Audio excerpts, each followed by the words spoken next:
हरिनाम संकीर्तन की, श्रील प्रभुपाद की, नित्य गौर प्रेमानंदे। हरे Krishna.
Hare Krishna,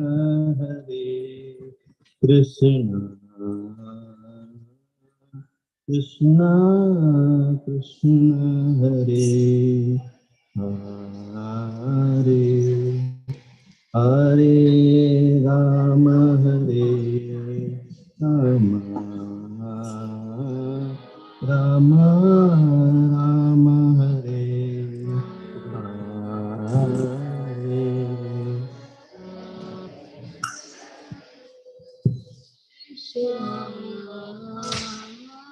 Krishna Krishna Hare Hare, Hare Rama, Hare Rama, Rama Rama, Hare Hare. Hare Krishna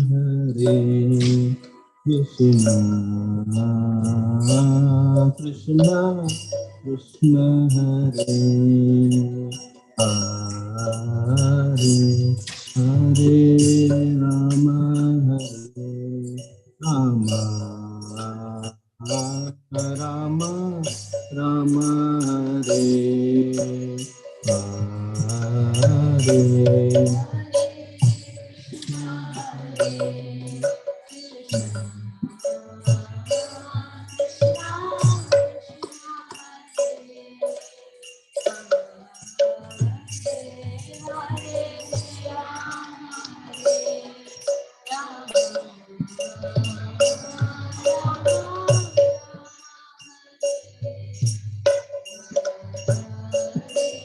Hare Krishna, Hare Krishna, Krishna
Krishna, Hare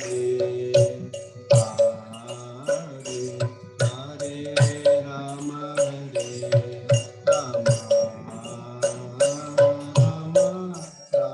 Hare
Krishna Krishna Hare Hare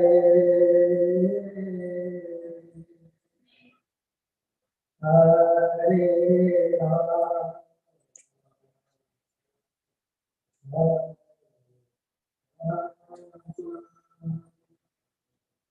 Rama Rama Hare Hare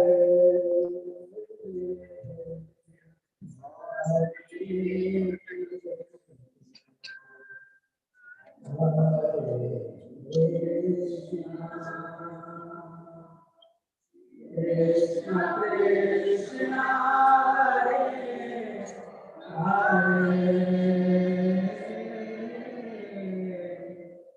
Hare Rama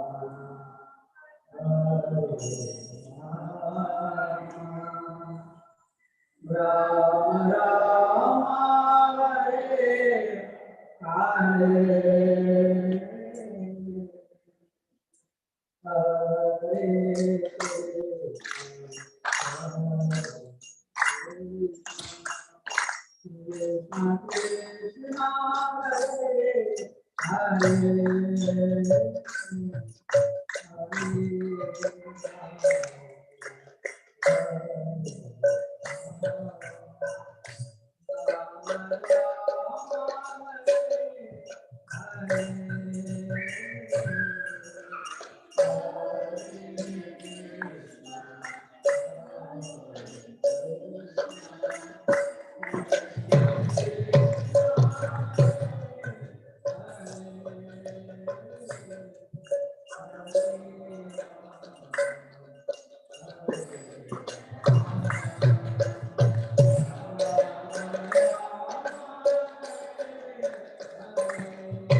ऊपर है पूरा 100 ऊपर है। हाँ महंगा है, सबको इधर महंगा है, चश्मा बहुत महंगा है।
Hare Krishna, Prabhu. Thank you. Today we are very fortunate to have this place. I know about Prabhu and this family. But Prabhu and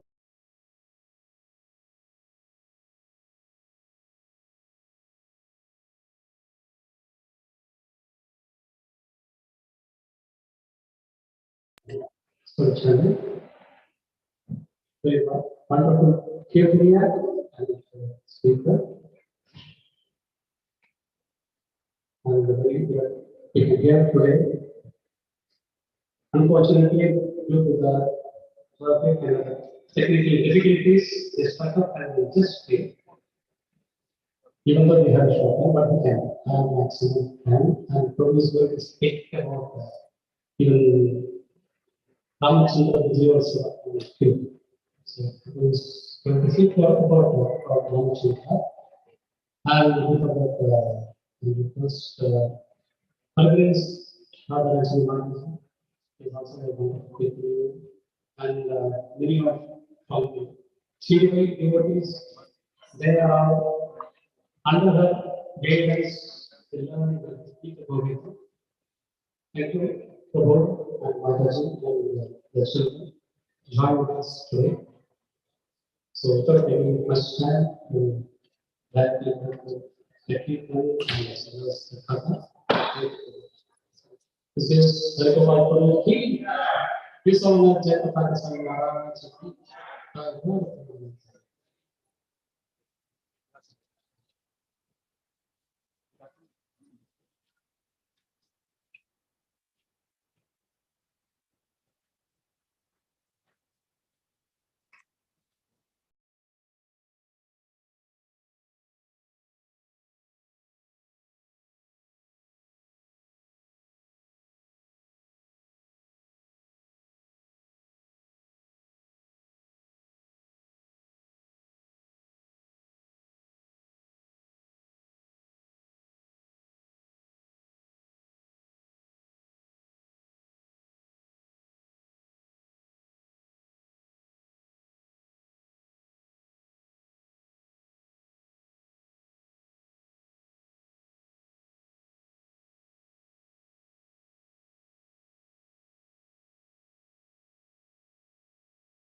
Hare Krishna.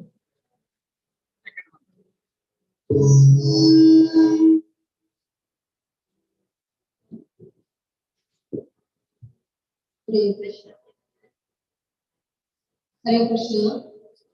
Dandavat Pranam to all the devotees here. Today we are going to sing Gita Govindam, which is song 11, which starts with Purvam Vekrasamam Kaya Rakipate. That's the shloka. Then we start with the song. The speciality of this song is if you go to Puri Dham, if you sing all the 23 songs, the Panda will surely ask you to sing song 11, which is Purvam. Samam Tvaya Rakipate. Rati Sukasari. It is called Rati Sukasari. Because Jagannath came out of his altar to hear to this song. So that's the speciality of this song.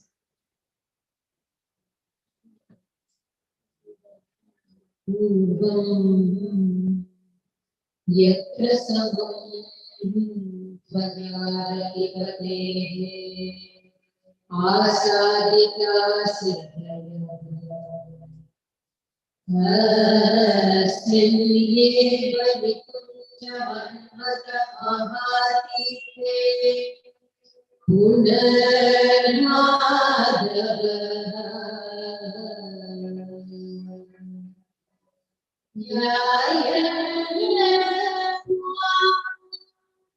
Harisham Jaganapitavaiva Anapamatravale Bhuyas Paruchakumra Nirvara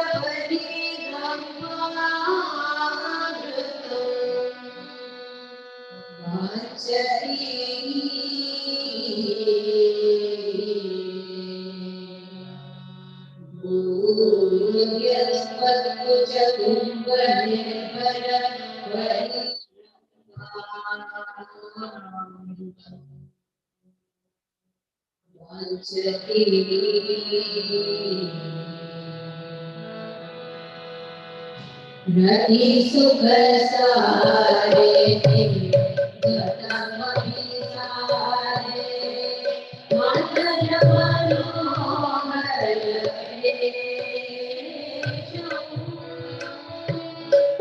Guru Nidokini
Hare Krishna.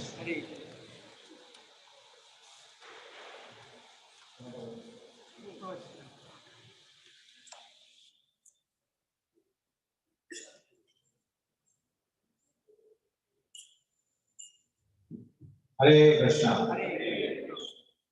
Since we already had Kirtan and we have arrived late, so I'll skip the Kirtan and I'll straight away get to the classes.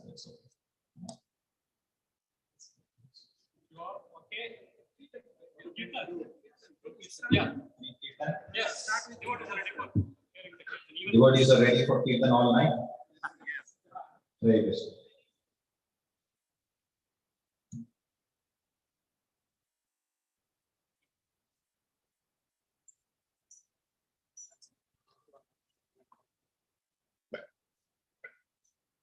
Anything specific?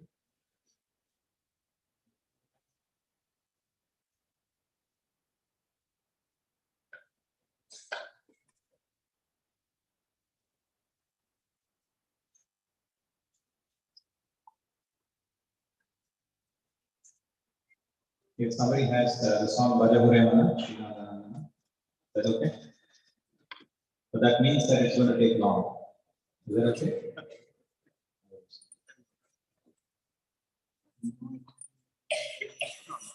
Shri Harinam Sankirtan ki jai. Samaved Gaur Bhakta ki jai. Shri Prabhupada ki jai. Jai Gaur Premanande Hari.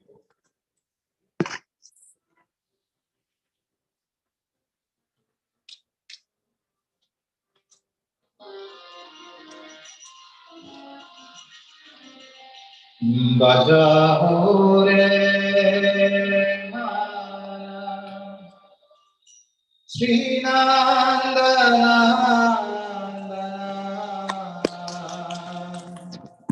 Avaya Charana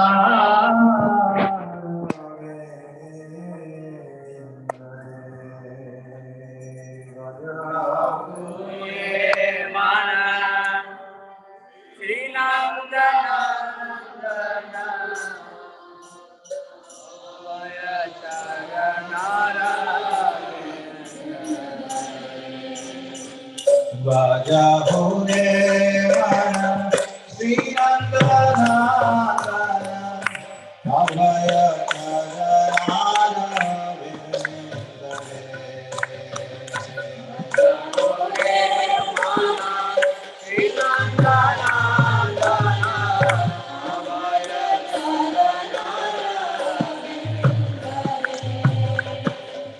Durlabha Manava Janama Satsange Durlabha Manava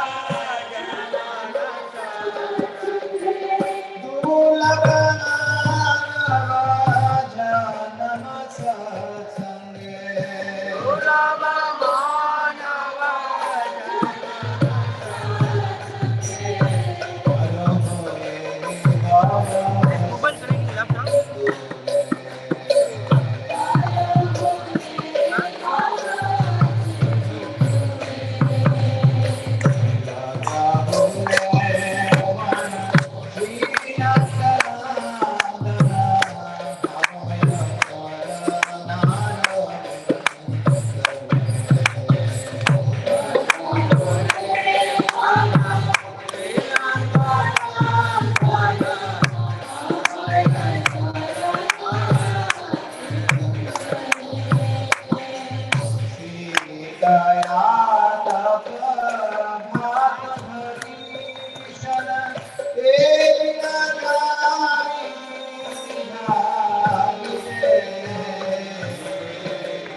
Sri Harinam Sankirtan ki jai.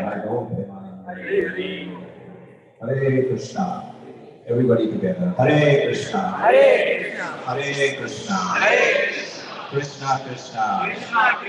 Hare Hare. Hare Rama. Hare Rama. Rama Rama. Hare Hare.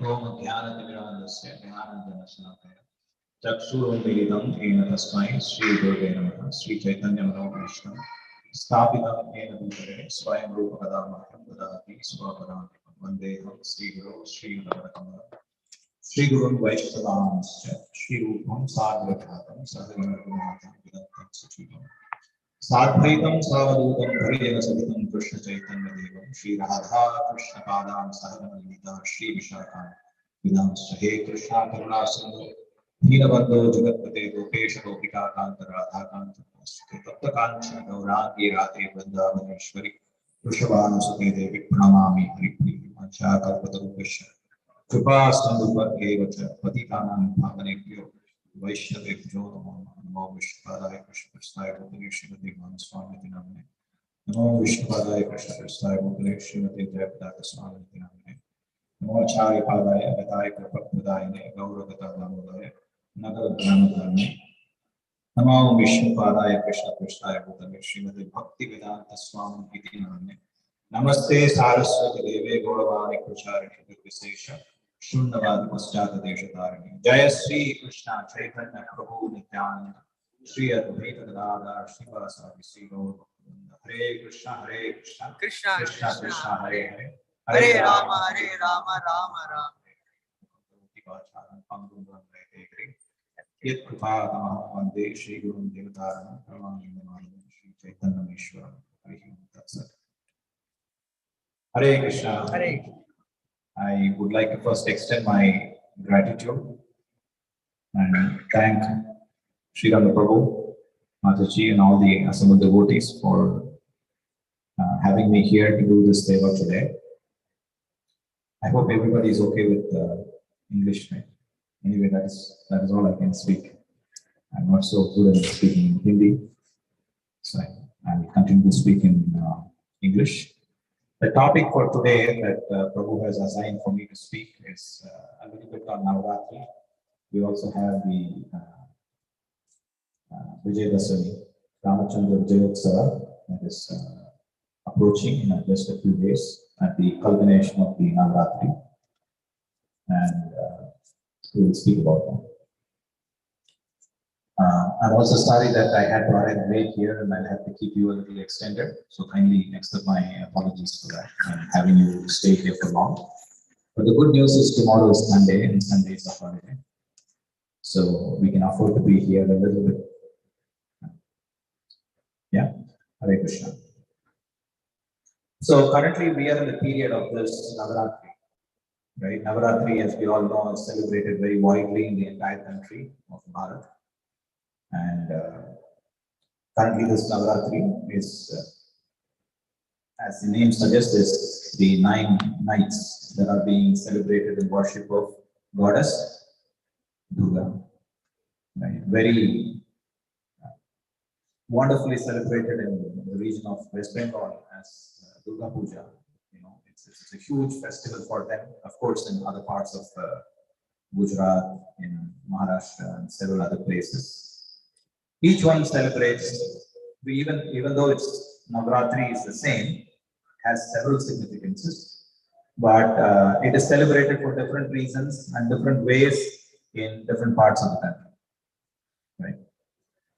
But actually, if we go a little deeper into the Navaratri, every day is a Navaratri. That is what the scriptures tell us. The entire 365 days in the year is divided into Navaratras, 9 nights, roughly consisting of anywhere between 36 to 39 such Navaratras in the entire year of our earthly years, right? And in that, significantly, there are 5 Navaratras that are worshipped and celebrated in an important way, right? And the first Navaratra or the Navaratri comes during the month of Chaitra, during the month of March and April, where these 9 specific days are prior to the appearance of Lord Ramchandra. And it culminates in the appearance of Lord Rama, which is the Sri Ram Navami. Right? So those 9 days is the first part of the Navaratra that is celebrated, which is also a significant Navaratri that is celebrated in some parts of India. But mostly in South India, it is celebrated during this period, which is the September-October period. The first one is, of course, called as Chaitra Navaratra, and this one is called as Sharada Navaratra, because this is the first one is celebrated during the Vasanta Ritu, the time when there is the spring, the beginning of the spring. And so it spreads between 2 months, which is March and April in the English calendar. And then the next one is there is actually one before the Sharada Navaratri, which is celebrated now, which is called as the Gayatri Navaratri. Right? We all know that we all chant Gayatri Mantra. If you've taken second initiation, we all chant Gayatri Mantra. So Mother Gayatri is worshipped during that period of the Navaratri. It's also called as Gupta Navaratri. And the period now is called Sharad because the autumn season or the fall has started. So it's also called as the Sharad Navaratri. And then there's the next one. If you see, interestingly, there's March, April, and there is a gap of 1 month, May. And then again, the next 2 months, the next Navaratri is celebrated. Again, so on and so. So there is a gap of 1 month between each of the 5 Navaratras that is celebrated. The next one coming in December, January period. And there is one at the end of January, after the beginning of the Thai Masa in Sanga, as they say, right? So those are the 5 Navaratris that are celebrated. But amongst all of this, the one that is very widely celebrated is the one that we are celebrating and that we are going through right now, which is called as the Sharada Navaratri. And it has 9 days, as the name suggests, and primarily focused towards worshipping Mother Durga. And the representation of Mother Durga in this material world is actually in the form of Parashakti, the Shakti that is an expansion of Srimati Radharani. She expands into the Parashakti, which means the Supreme Shakti within the material world, not in the entire creation, but within that particular under. And she further expands into different Shaktis, which is the Icha Shakti, Jnana Shakti, and then the Kriya Shakti. Kriya Shakti is represented by Mother Durga. So Parashakti expands into the worship of Mother Lakshmi, Saraswati, and Durga. We see that Lord Rama and many other great authorities in the Vaishnava Parampara have significantly worshipped during this period, right? So we might be wondering, if we are worshipping Mother Durga, what has it got to do with Krishna consciousness, right? But we can see that from the scriptures that this period has also been worshipped. And of course, this period also culminates in the final day after the Navaratras. The final one culminates in the Dasami, which is called as the Vijaya Dasami, or the victory. We all know generally that Mother Durga, killed Mahi, the demon Mahi, and so because of course she killed not just Mahi but many other demons during this period, and he was one of the greatest because he had a whole gang of other demons along with him. So he was very significant, and after killing that, it was celebrated during the Dasami, the 10th day, and so the festival of the Vijaya Dasami, the victory of the the 9-day battle. And there are also various other reasons why this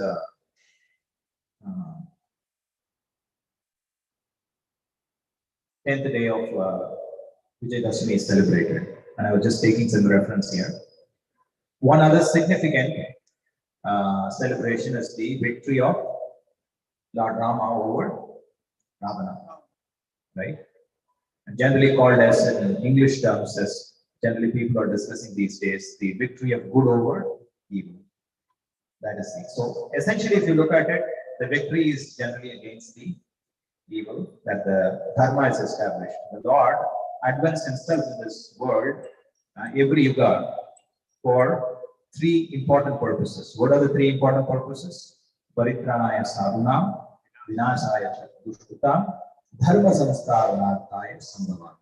Sambhavami, his appearance is sambhava, means he doesn't come like us, but he comes in a very transcendental way. So, what is the importance of that transcendental way of coming? That he comes here to protect his devotees, annihilate the demons, and then establish dharma. Three important factors. So, in this, we can see that he came here to annihilate the demon Ravana. Who was Ravana? Ravana was, sorry, the king of Lanka, Lankeshwara, Rajeshwara, Dashanana. There's a very famous song in Ramayana, if you've heard, that the description of the Lankadipati, that he's Lankeshwari is Dashana, he has 10 heads. I'm trying to adjust my, whatever I wanted to give here in a very capsulated form, so I might skip a few details. I'm sure many of you know the details. So please don't mind me going a little bit here and there. So Ravana was personification of evil. When you say evil, primarily there are 6 items which are evil. The Sadvargas. What are the Sadvargas? Kama, Krodha, Lobha, Moha, Mada, Master. These 6 items put together is the essence of evil. Amongst these 6 items, if you have to again condense them into condensed, if you have to take milk and keep boiling them and condense it, it becomes more condensed, right? So if you condense it more, what is that one guna which is the most evil? Master. Envy. And that one evil is the cause of why we are here.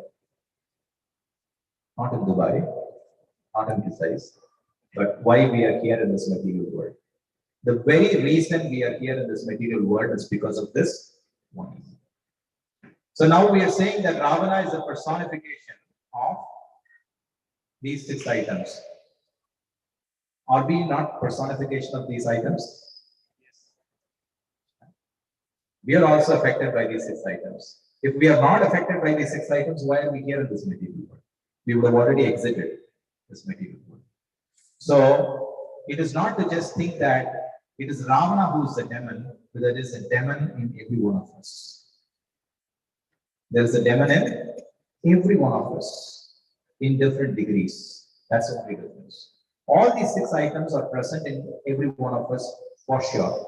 There's no doubt about it. It is just that the degree in which that we have it differs. That's the only difference. So, as I said, the Lord comes here for the purpose of protecting his devotees, annihilating the devil. Now, let's talk a little bit about how he protects his devotees, and then we will finally talk about how he annihilates the demons. In reality, the Lord comes to this material world only for the purpose of protecting his devotees. He does not have any business annihilating the demons. To annihilate the demons, he can just send coronavirus. That is enough. As something as insignificant as that, and he can finish off the demons just like that. He doesn't need anything more than that. And the next item we saw, the third item, Dharma Samsthapanarthaya, to establish Dharma. Even for that, he doesn't have to come because his devotees are there, his great bhaktas are there, they will go and establish it. Now, his great devotees are there. They are all missionaries. Will they not take care of the demons? No, they are not interested in the demons. So the Lord does not care about the demons. In fact, he doesn't even worry about dharma because it is already taken care. There's a whole, another gang of senapatis, right? The great acharyas. They're all there. They're eternally going and preaching, to establish dharma. So he comes only for one purpose. The purpose is to establish the protection of devotees. Now, if you interestingly see, the acharyas are explaining, why do devotees need protection? Because the devotees are always engaged in the devotional service of the Lord. So, Bhakti Devi herself will protect the devotees. There is no purpose for the Lord to come and protect them. Is there a necessity for the Lord to separately come and protect the devotees? Besides, if you look at, the Lord only comes in certain periods. What happens to the devotees? Does the Lord let them to suffer in between? No. They're always protected. In fact, he declares himself, Kaunte pratijanihi name bhaktya pranashyati. My devotee will never perish. I will always keep protection. The Harinam will protect. Nama Prabhu will protect the devotees. So there is no need for protection of devotees, for the Lord to come and protect the devotees. So what is the real need for the Lord to come and take Sambhavami Yuge Yuge? That is a subject matter that we should try and understand as devotees. So the acharyas are explaining the primary purpose of why the Lord comes here is to engage in Leela. Engage in pastimes. Because the Lord likes only to play.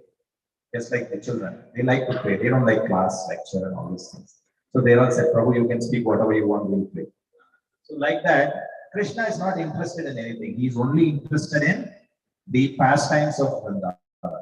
So, the Lord does not take one step away from Vrindavan. He's always in Vrindavan. So that is his only business. Everything else, there are others, designated other people who can take care. Now, the Lord is enjoying his leelas in Sri Vrindavan, right? Is he enjoying his leelas in Sri Vrindavan? He's enjoying. Now, why does he have to come here and enjoy the leela? He could be there. So, does he come for the leelas? Actually, yes and no. He comes for the leelas, but he doesn't have to come here for the leela. Then what is the purpose of him coming? That is another thing that we have to go deeper. So if we go deeper and deeper and deeper, we can understand as to what is the purpose of the Lord coming into this material world. And it is revealed that the one and only purpose for the Lord to come, descend from his place to this world, is only one. What is that? Simply to glorify his devotees. He wants to identify there are so many devotees in this material world who are spreading this mission of Dharma, establishing Dharma. One, and the others, by them preaching, becoming devotees, and he wants to glorify them also. So simply for the purpose of glorifying his devotees is what. Now let's look at this with an example, right?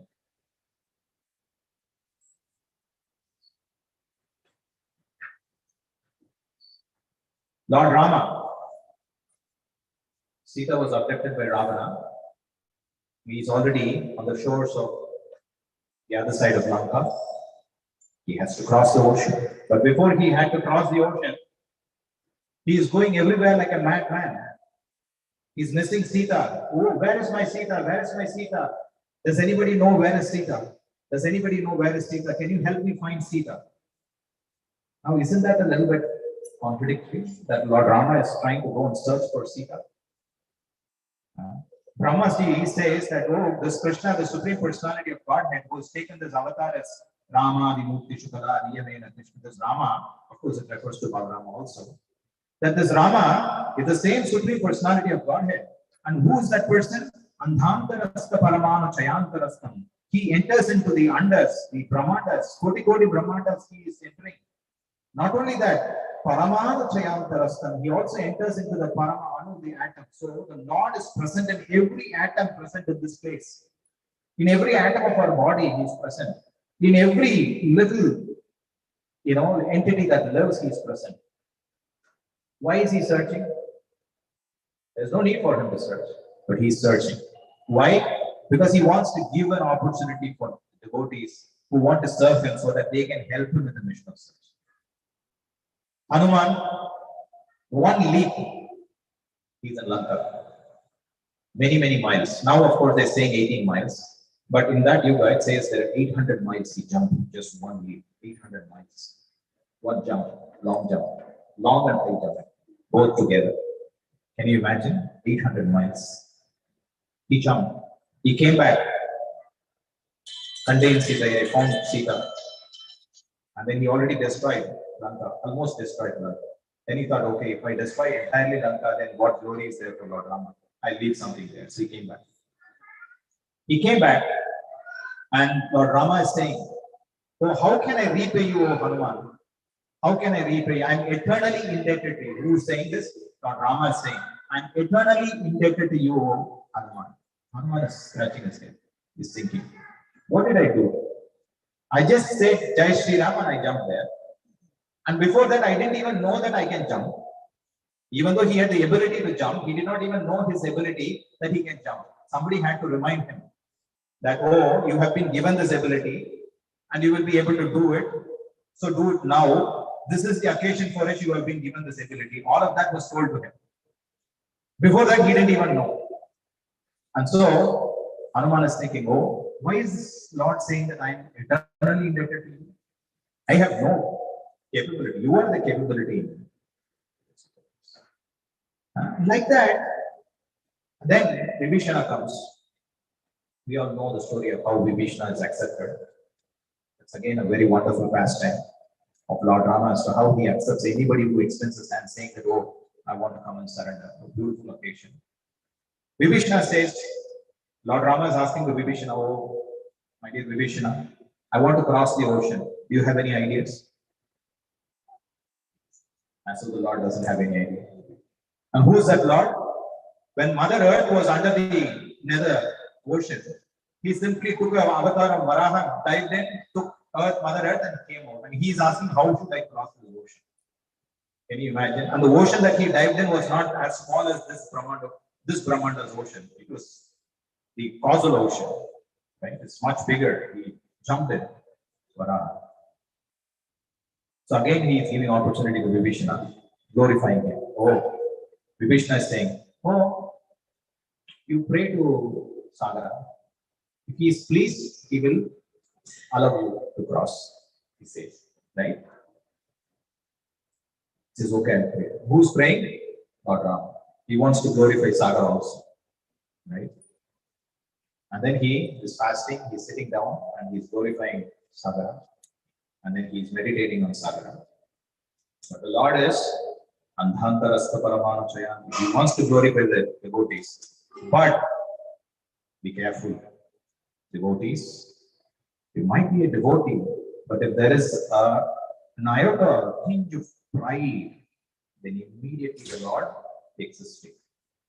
Sagara did not respond. He was waiting. Oh, Lord is praying. Okay, let him.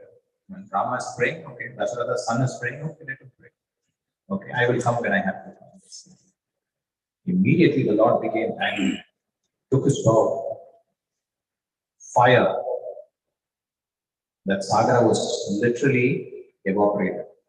There was no Sagara there. The water is finished. And that Lord is asking Vibhishana, how should I cross this? This is the beauty of the Lord's incarnation. So, Krishna says, Janma Karma Chami Divya. His advent is Divya. You cannot understand this. Manushyanam sahasreshu kaschid yatati sitaye. Yatatam api siddhanam kaschid bhaveti tattva. You cannot understand. Bahunam janmanam ante jnanavanam Vasudeva. This Vasudeva is everything nobody can understand. So difficult to understand. This Krishna is so beautifully glorifying his devotees. So, like this, there are, as I said, several reasons. Now, coming to one is, as I said, glorifying his devotees. The other one is saying the demos. Shiram Prabhu, I'll take another 15 minutes, that's okay. I know it's 9:40. How many of you are hungry? Nobody is hungry? I thought you are all hungry for Katha. No? You're all hungry for Katha? If you want to hear about Lord Rama, we can sit all day, all night. Right? Isn't it true? So, this, I'm not getting into the story of how Ravana got his 10 heads. I'm sure you all know about it. If you don't know, ask Uncle Google, he should be able to tell you. But let's try and understand the tattva behind it. That these 10 heads actually represent the anarthas. What are the anarthas? The anarthas that we were talking about. Kama, Krodha, Lobha, Moha, Mada, Mastery. And they are encouraged by another 3 heads. What are those 3 heads? One, Buddhi, and Ahankara. And then there is another one head, which is silently sitting inside, which we don't know, the chitta, the heart. What does that mean? The heart means, it means as to what is the attitude of the heart. That's why Krishna is called Chitta Chora. He is stealing whose heart? The one whose heart is like Navani. Navani Kachora, Navani Kachora, Navani Chachora, Gopal.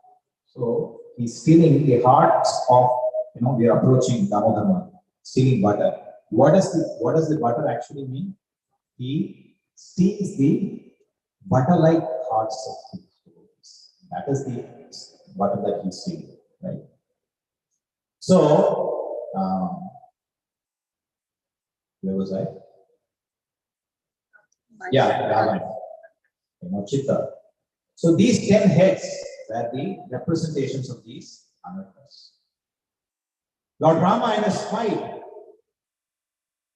the whole thing has progressed, the battle has progressed, Kumbhakarna has finished, the final phase of the battle is there, Ravana is right there in front of him, and he is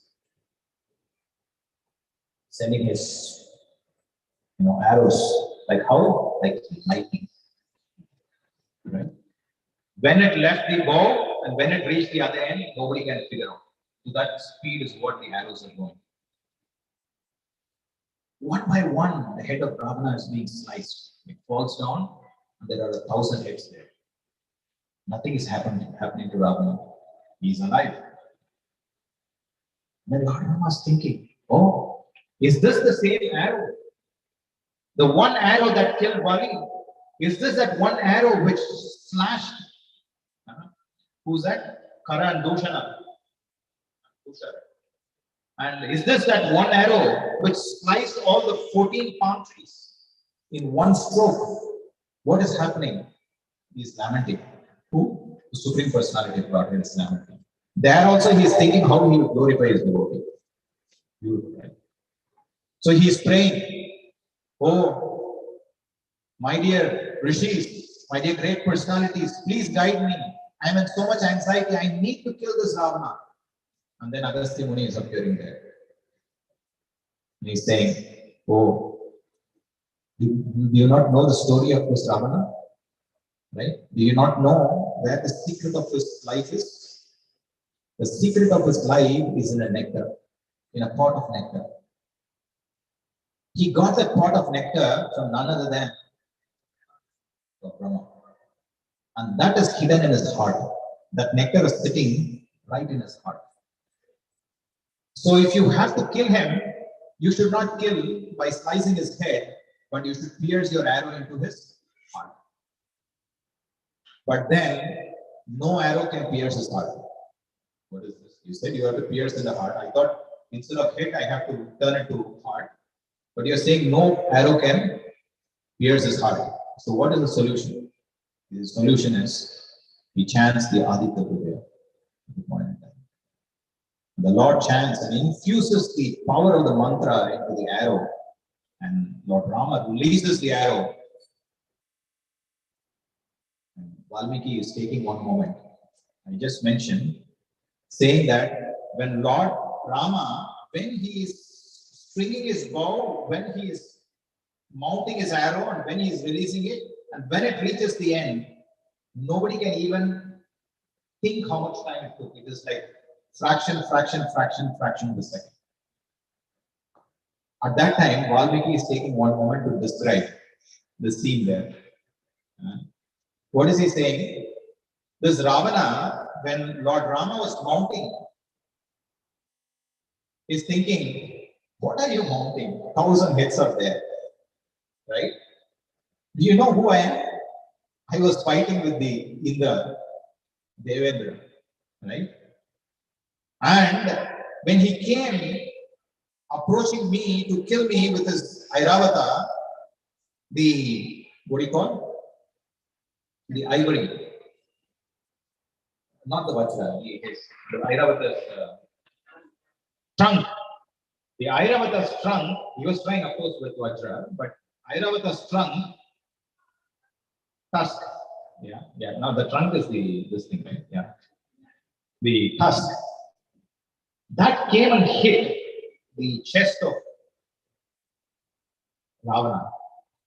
That Airavata's trunk, the tusk, it just scattered into pieces, and it was giving effulgence like thousands of suns.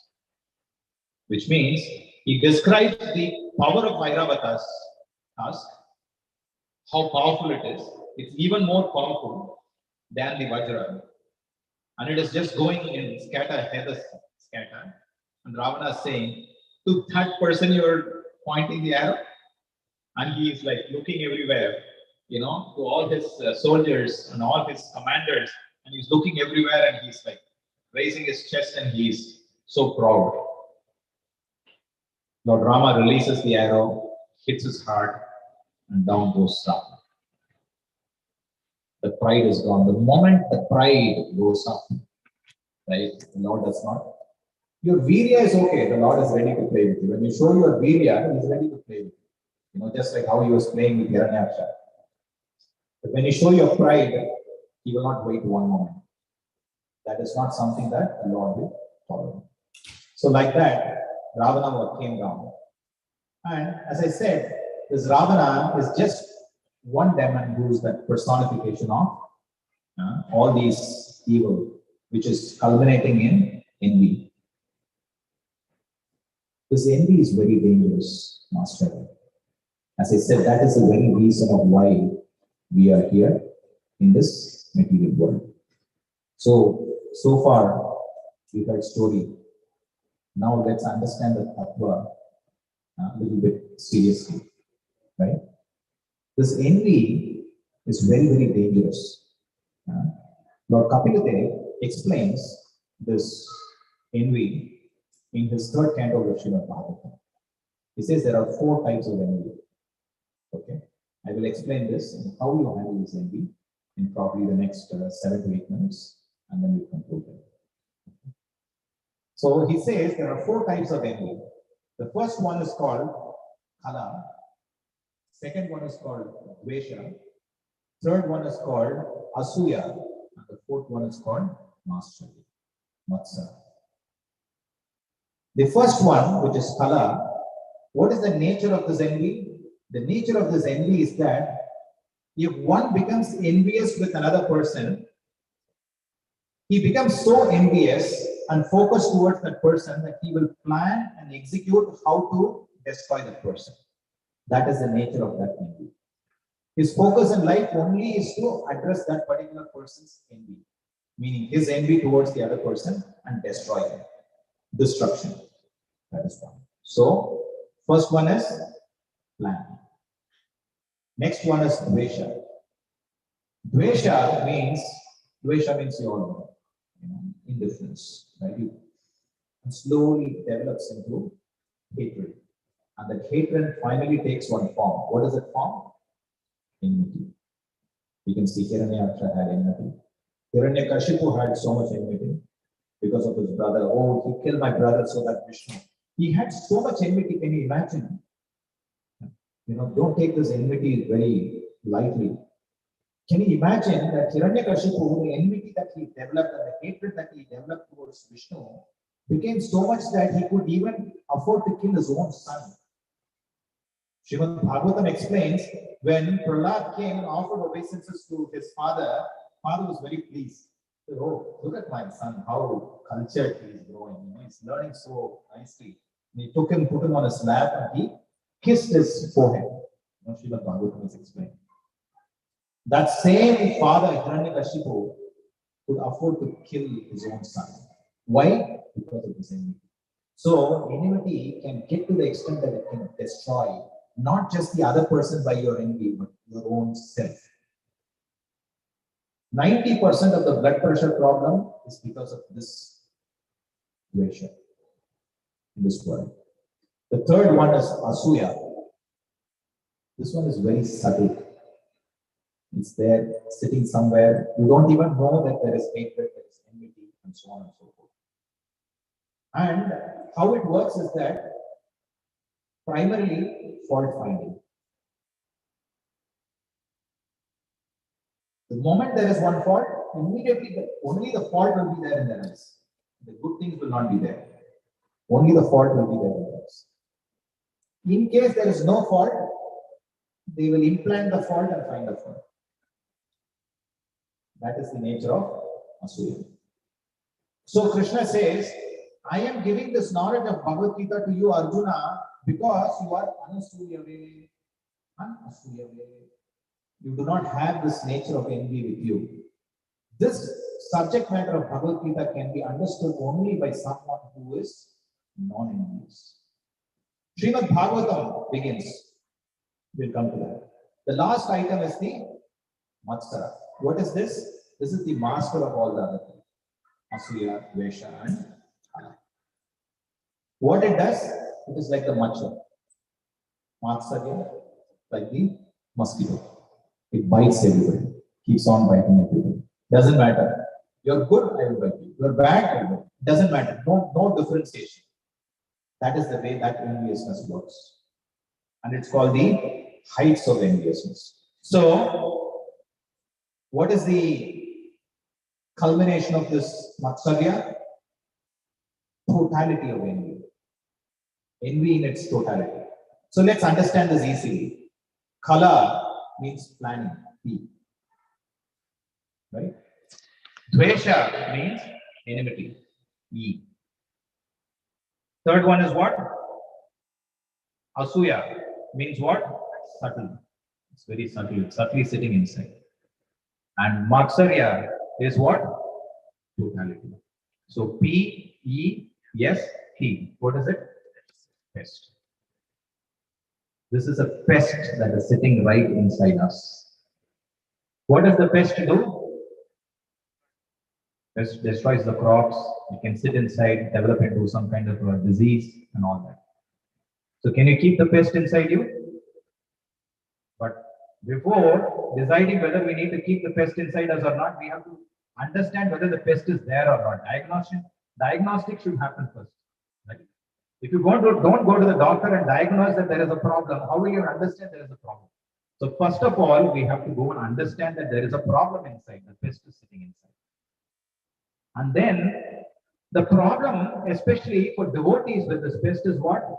It will destroy the creeper of devotion. Like how the pest is destroying the crops. Devotion is the crop, the creeper. It will destroy that. So we have to be very careful. Right? And how do we get rid of pest? Pesticide. Right? We need to call. So I was just trying to, just for us to remember in a lighter way, and just trying to put together. First, we need to, pesticide is Pesticide. Okay? You can note down? Yeah? You have to track for them, okay? P for probe. What should we probe? As a human being, our responsibility is to probe. Athato Brahma Jigyasha. We have to inquire into the absolute truth. That is why we have been given this word. So we have to probe. I'm going a little fast forward on this. So if you don't follow it, we can discuss it later. The next one You have to inquire. But then where will you go and inquire? Initially, you will begin your inquiry in YouTube. What is this devotional service? Like that, you will go and ask some friend, you will ask your relatives, like that. You will be doing all of those kind of probes. But that probe is not so great. You have to do some focused probe, which means you have to go and ask the right person, the authority. So you have to find an authority and ask them question, prashna. Right? You have to inquire. And then you can inquire, he will give you answer. Who? Guru. Tat viddhi pranipatena pariprashnena sevaya. What is that? Sevaya. If you don't do seva, what he says you cannot understand. Because when you will ask question, pariprashna, and then what will happen? You will look around. See, my Guru Maharaj gave class. I asked a very intelligent question. See how intelligent question that nobody else asked this kind of question. And we keep looking at like this. And by the time answer would have been over. How many times we have experienced? I have experienced this many times. You know, sometimes you are asking a question when the answer is given. When somebody asked question and the answer was given, then you could follow. But when you ask question, sometimes we don't focus on the answer. Right? That is important. So sevaya. Only when we do seva, we develop an attitude of humility by which we will be able to assimilate what Guru says. Sevaya is important. And when he gives that instruction, you have to take it as your life. Guru Mukha Padbhavakya Chitte Kariya. You have to take it in your heart, right? Simply taking it in the heart and keeping it in the heart is not enough. Prabhupada worked for 40 years, a lifetime in preparation. He went to go and implement the instruction of his Guru, starting this movement in America. You have to implement it, right? Okay, Guru told me, I've taken it to my heart. I'm also doing service, Saturday. What about other days? No. Nityam, constantly. You have to do it consistently and constantly. But while you're doing this, we are living in Kali Yuga. What is the glory of Kali Yuga? Upadrita. Upadrita means what? Disturbance. What is the primary disturbance? This one is enough for us to destroy our everything. This one is enough. This will destroy. So we have to identify the disturbance and try to stay away from the disturbance. And when we do that, we will develop some taste. D. And finally, when we develop taste, we have to develop a sense of urgency, which is expect that, like how Parikshit Maharaj, 7 days, he welcomed it. Very good. I will welcome this curse on you. How many of us will welcome a curse? Parikshit Maharaj said, I will welcome the curse. Right? So we have to expect that death will come. For him, at least it came in, with some notice. Message came to him in 7 days. For us, do we have message? No. So anytime it can come, so we have to expect for it. So if we follow this steps of how to keep the pest away, then we can become non-envious. Nirmatsara. And Srimad Bhagavatam says, if you want to understand the subject matter of Srimad Bhagavatam, you have to be nirmatsara. Dharmakro jitakaitavatra paramo nirmatsaranam satam. Nirmatsaranam satam. Satam, devotee means nirmatsara. When you come to that stage of nirmatsara, what does nirmatsara mean? Nir aparadhi, without any aparadhi. When you become that, then you can follow this Srimad Bhagavatam nicely that has been given by Mahamuni Kriti Kilva Parai Ishwara Satyo Hridya Maruddhate Atra Kritihi Susushubhi Rakshanate. You can get Krishna within your heart in one moment if you simply follow the Srimad Bhagavatam. But the only thing that you have to do is somehow take the association of devotees and try to get rid of this Matsara. Become Nirmatsara, become Niraparadi. And that is possible only through association of devotees. So, Rupa Goswami says, Adav Shraddha. Srila Vishnu Chakravarti Thakur is explaining. Shraddha means faith. Beginning of devotion is faith, right? but he uses the word Adav. Adav means what? In the beginning, right? But actually he gives a different meaning. He says Adav means associate with devotees, satsanga. He says, when satsanga happens, Shraddha will come. So this is a beautiful satsanga that we are here in, right? We have to take association of wonderful devotees, right? We have to take association of these devotees in discussing Srimad Bhagavatam. When we do this, then we can become non-envious. Then that is the real victory of good over evil. And that is what is within us. Right? If we can understand this, then we will invite Lord Rama forever in our hearts. Right? And that is the glory of this Vijayadashami. So I'll stop here. Hare Krishna, Krishna Krishna, Hare Hare, Hare Rama, Rama Rama. Jai Shri Prabhupada ki jai, Samaved Gaur Bhakta Vrinda ki jai, Bhur Mangal Sri Harinam Sankirtan ki jai, Jai Gaur Premanande. Hare Krishna. Thank you all for your patient hearing, and once again, I'm grateful for all of you for engaging me in this seva today, because of you, I have been able to, hear, learn, and come and repeat it for you. Hare Krishna. Do we have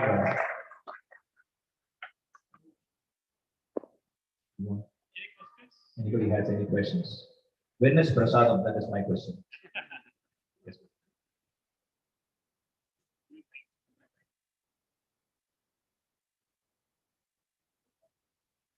I think there are some, if this is going online or something, so maybe they should also hear the question. So maybe you can give him a mic, or you can come here for the mic.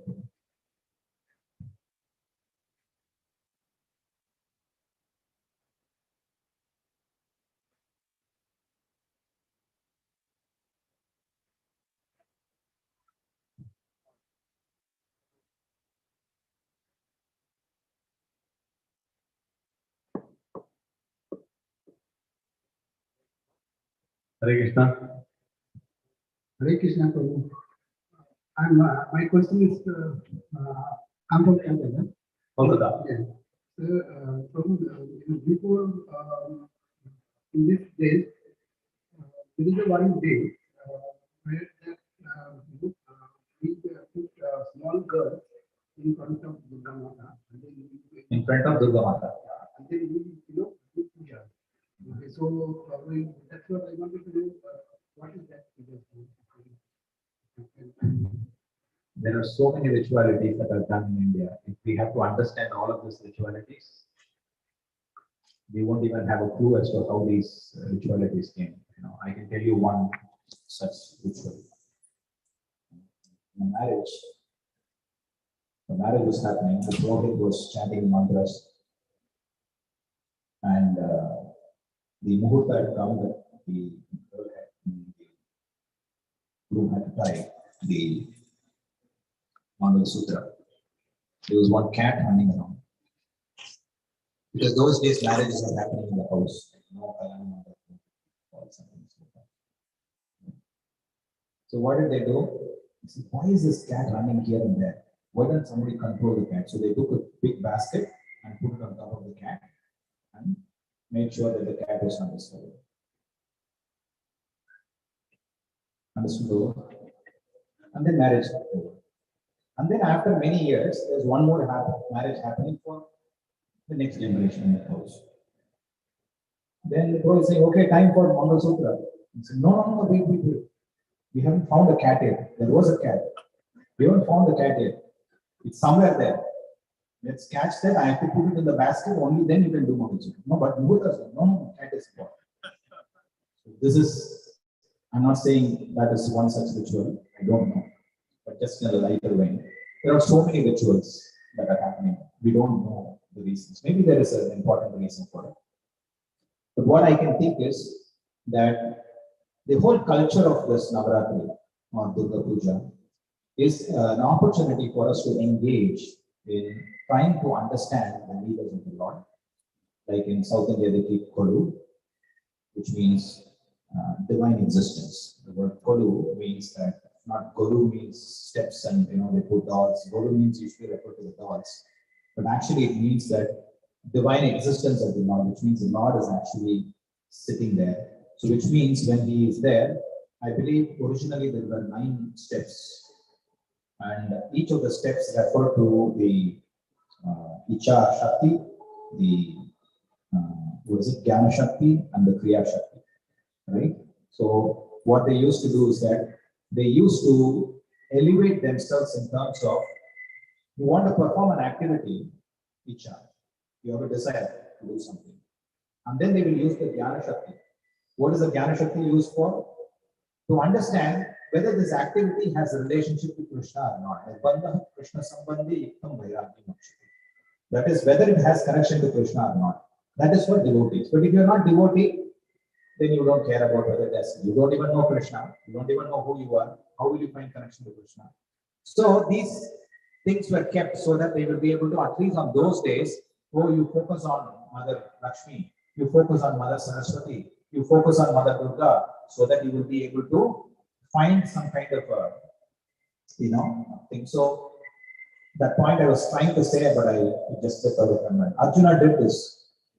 One of the rituals is worshipping the Shami tree, just like in Durga Puja. One of the most important is worshipping the Shami tree, right?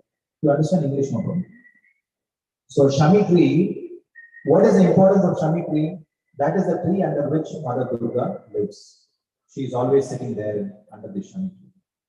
So what did Arjuna do when he went for Ajnatavasa? He took all the weapons that he had taken, he had collected during the 12 years, right? And then he hid it under the tree, right? So he promised to the tree, the Vriksha, that he will worship the Shami tree every year on that particular day.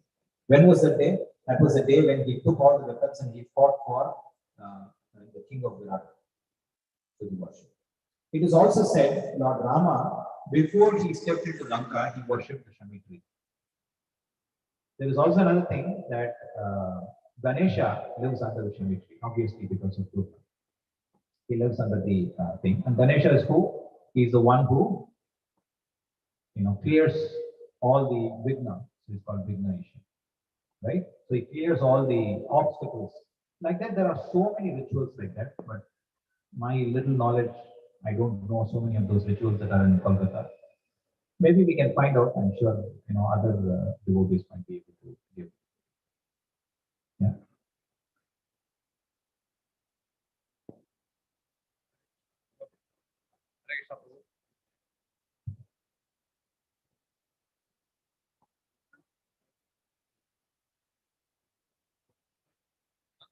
You can use that. Hare Krishna. So initially you told this Durga is expansion of Radharani, and we know that Durga is like a sister of Vishnu's sister. So how you relate there in this? Because we say it's a supreme Anadili Shakti, and here we say no, it is Parasakti. How we understand it? So Srimati Radharani, Krishna has 3 primary energies: Antaranga Shakti, Bahiranga Shakti, and Tatashta Shakti. Srimati Radharani represents the Antaranga Shakti, one of the 3 Antaranga Shakti, which is Samvit, Sandhini, and Hladini. So she represents Hladini Shakti. And from Hladini Shakti, there is the expansion of 2 primary. One is the Yogamaya potency and the Mahamaya potency. The Mahamaya potency expands into Rama Devi, as explained in Brahma Samhita, right? So Rama Devi is the one who is the one, like they say, the warden of the jail. Like, of course, they say sometimes Durga, like that. But Rama Devi is the one who is responsible for this entire material world. She's the one who's responsible for this entire material world. Through her agency, everything happens in this material world. So she expands into various forms, such as the representation of Parashakti. Maybe another name of Rama Devi is Parashakti, I don't know. But Parashakti is also referred there. And then she expands into different Shaktis. Actually, she even expands into 9 Shaktis, 9 Durgas, which is why the Navaratri is also there. In each of the days, there are the 9 Durgas who are worshipped. And but That is for the non-Vishnu worshippers. But the Vishnu worshippers actually worship Lakshmi Devi during this entire, because they know that all of these are expansions of Srimati Radharani and Lakshmi Adini. So that is all the connection. So ultimately, all of these personalities are coming from Srimati Radharani. Srimati Radharani expands into all the Lakshmi. Lakshmi Sahasra Satasambrama Sevyamanam. She expands into all the Lakshmi Devis. She expands into Rama Devi. She expands into all the other Shaktis within the material world, including Durga. So, if you want to think in terms of how can it be Krishna's sister Radharani's expansion, that's not how it works in the transcendental world. Right? How can brother sister be? It doesn't work like that. It's energy. Parascha Shakti Vividha Yushvete. You know, Krishna's Shakti is expanded in multifarious forms in this material world in different Shaktis. If you look at it like that, Radharani is also Krishna's Shakti. But Radharani is the consort of Krishna. How can his own Shakti be the consort of Krishna? Yes, it's okay, bro? That's your question, right?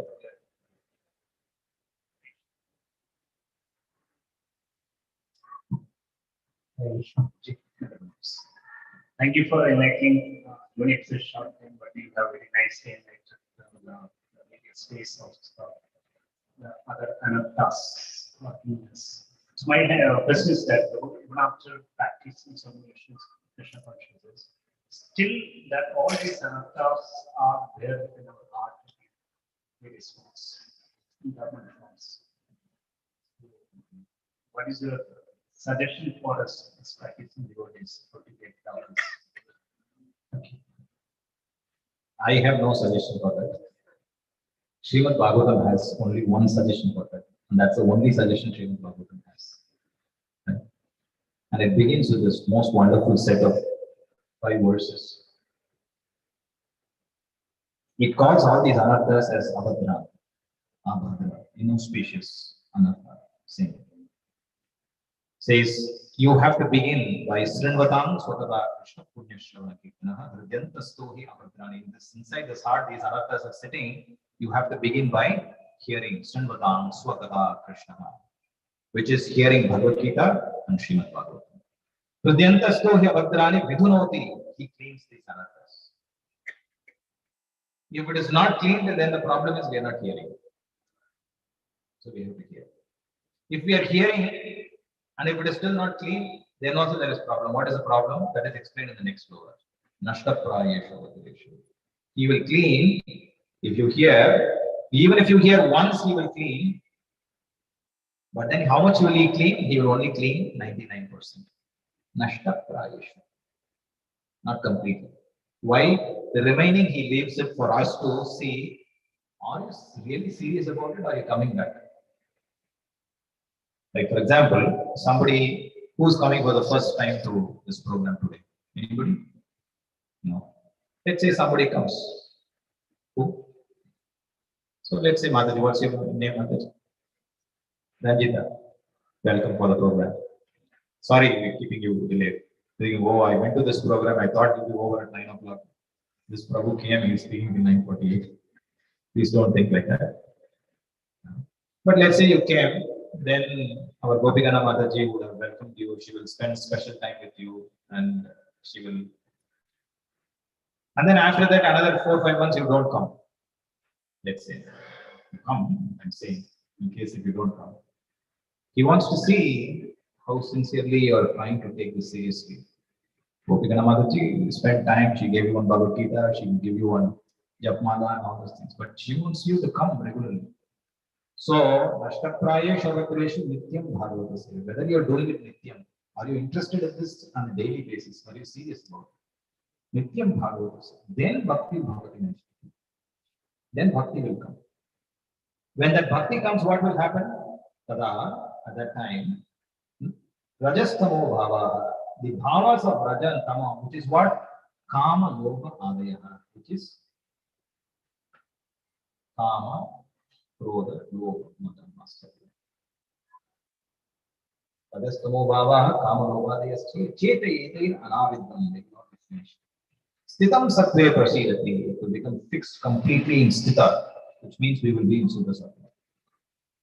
Prasidati. How will I know whether it has gone or not? Prasidati, that I will be satisfied within my heart. I can feel the satisfaction. When you eat Rasagulla, nobody needs to tell you whether you're satisfied or not. You will know you're satisfied. Like that. And then, Evam Prasanna Manasaha. Your mind will become Prasanna. Means you will become very Brahma Bhutta Prasanna Atmana Sochati Nakamshati. No lamentation, no anxiety. What is that? Evam Prasanna Manasaha. Bhagavad Bhakti. Then you will start performing Bhagavad Bhakti. Until then, what you have been doing? Drama. That is what Bhagavatam says. This is all, we are just preparatory stages. This is serious bhakti starts when we are situated in Brahma Bhuta Prasanna stage. Then Bhagavad Tattva Vijnana, then you will try to understand the Tattva Vijnana. You become serious to understand what is this really saying. I was just thinking program means nicely don't enjoy Kirtan, some classes going on, prasadam is going on. What is the menu today? But oh, there is something more to it. Mukta Sanga Sajayate. We'll try and identify those devotees who are serious devotees and we will inquire with them. Oh, Prabhu, how should I go to the next step? What should I do? Then, when we do that, this knot that is there inside the heart, which is the knot that was there sitting in Ravana's heart, will be pierced by the arrow of Lord Rama. Karmani drashta eva atmanisha. Then you will see Krishna. But until all the Abhadra is gone, that is the answer that Prabhupada very beautifully gives. In the 7th chapter, first verse, purport, he quotes these 5 slokas. In that purport, he quotes this. This is the essence of Krishna consciousness. These are the only 5 steps. Srinvatam Sukada Krishna Punya Shravana Kirtana. Hear Bhagavad Gita, Srimad Bhagavatam. These 2 things you hear, automatically this enviousness will go. All these anarthas will go. No other thing is required.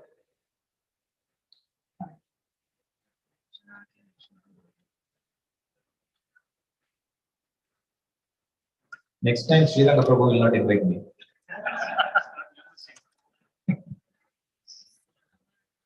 I'm keeping everyone hungry. Hare Krishna Prabhu, please accept my humble obeisances. It may be a silly question, so please forgive me for my ignorance. My question is, you said that growth is also not correct. We all know that. But how, like, if you are scolding your children for doing something wrong, is it also not correct? And if it is not correct, then how do you control it? Like, what you should do if it is not right? Parents means the first duty is to scold the children. Lalit is looking at it. No, anyway, I was just telling that to him. Well, so actually that is not cruel. Trying to discipline the children, in the externality of it, it looks like it is cruel, but it's not actually cruel. But it is also important to understand the disciplining of the children is because of our own greed. As a parent, sometimes we are very greedy. My son has to become, my daughter has to become everything, superstar. We become very greedy and we try to go morning, go maths class, evening, go music class, this class, that class, go to especially Tamil Nadu. You know, very, very enthusiastic. All classes, keyboard class, Mridanga class, this class, that class, everything. And then becoming angry on the children, we should understand the children are children. Right? So we have to understand that if the disciplining is based on our greed, or it is really that they are doing things properly, but sometimes they do mistake, but we have to take mistake. So if they are doing things normally, but they are doing some mistake, then you have to be not angry, but you have to discipline. But it is not anger, right? But if you're greedy and then you're angry with your children, then we have to control our greed. That is important. So we have to see what it is. Right? Because we have to understand how Krodha comes. Krishna explains. Dhyayato Vishayan Pumsaha Sangaste Supajayate Sangat Sanjayate Kamaha Kamaha Krodho Vijayate. Now, interestingly, what we have to understand here is that he says you are seeing something and then you're getting attachment to that. When you get attachment to that, you want to acquire it. And then Krodha comes immediately, Krishna says. How is it possible? What if you want to acquire that? What if you acquired it? Then Krodha should not come, no? Happiness should come, right? But he says Krodha has come. Why does he say that? He says, even if you acquire it, Krodha will come. Why? Because after acquiring it, you are in fear when you will lose it. Because of that, you will get angry. One. Or, let's take this example. That you are seeing every day, and finally, neighbor has bought a Tesla car. You also want to buy it. You bought it, but after you bought the Tesla car, he bought Rolls Royce.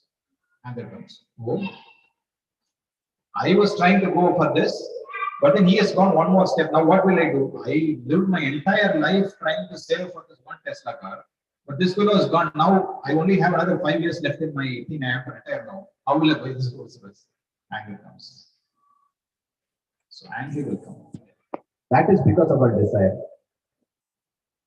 Because we are focusing on Vishayan. But if we change that from Vishayan to Krishna Sambandhe, okay, this Tesla car, does it have any relationship with Krishna? I have to come to Gauramadesh. I need a car, it's okay. There's nothing wrong. You don't have to walk and come. Otherwise, I cannot even come for the program. Next week program, I will come. With the car itself, I cannot come on time. You need car. Something simple for you to get there is enough. You don't need a Tesla car. So we have to find Krishna Sambandha according to your capacity. If your capacity is, let's say if you're already a businessman, you don't have to work too much, but you can still buy a Mercedes Benz, nothing wrong. That is not thing. For your status, you are buying that. There's nothing wrong. You don't have to say, I'm doing simple living, Prabhu, I will drive Maruti 800 in Dubai. No, don't do that. It's market by that. That's fine. If you are already capable, you don't have to work all your life like a donkey to buy one car, then that is waste of time. That's not worth it. But if you normally in your salary itself you can buy, something, there's nothing wrong with it. Kulashekara did not give up his kingdom and said, I will live like a pauper and I will be a devotee. No, he was a king. He was living like a king. He doesn't have to give up his kingdom. Yes. So we have to understand what is the cause of Krodha. Then we can understand. So it is always cause and effect. Very beautifully explained in the second canto, 5th chapter. The Shakti, the 3 Shaktis. Karana, Kartatve is one word that I'm forgetting. Karya Karana Kartatve. A Karya that we are doing, there is a Karana for it. What is the cause for that? How do we understand the cause and effect? Why did it come? Krishna is asking. Atakena prayuktoyam papam charati bhutaha anichanapi vashneya bhaladiva niyojitaha. Arjuna is asking this question to Krishna. Atakena prayuktoyam, how am I being driven to do this activity? Why am I becoming angry? Why am I doing this? Why am I not doing this? Like that he's asking this question. Papam charati, why am I perform this papa? Anichanapi, I'm not even desiring to do this papa, somehow I'm ending up doing this papa. How am I doing it? Krishna is saying, he's smiling, Amanation, correlation, Rajoguna Samutava. It is arriving from Rajoguna. So the source is Rajoguna. So what you should do, you should understand why Rajoguna is coming. Where is Rajoguna coming from? If you eat Rajoguna food, Rajoguna will come. If you associate with Rajoguna people, Rajoguna will come. So associate with Sattva food, Prasadam, which is more than Sattva. Associate with nice devotees who are in Sattva. Then you can raise yourself to Sattva. When you raise yourself to Sattva, what happens? Radha Dvesha Vinuktes to Vishayam and Dvesha. That is, you will rise above Radha and Dvesha. Because the actual cause of Dvesha is only Radha. You have to understand. Attachment is the cause of Dvesha. So give up attachment and then don't tell me that Dvesha is come. No. Vishaya. So give up this attachment to Vishaya. He's not saying totally give up attachment. Give attachment to Krishna, but don't give attachment to Krishna. What Krishna? Yeah. Hare Krishna, Krishna Krishna, Hare Hare, Hare Rama, Rama Rama, Hare Hare. Jai Shri Harinam Sankirtan ki Jai.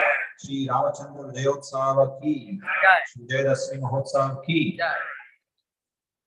Damodar Manth ki Jai. Gaur Premanande Hare Hare. Vanchakalpatarubhyascha Kripa Sindhupati Vacha Patitanam Bhavanebhyo Vaishnavebhyo Namo Namaha. Anantapur Vaishnavavrinda ki Jai. Hare Krishna. Thank you, Shirana Prabhu, once again. And once again, I'm so sorry that it's almost, not almost, it's 10 o'clock.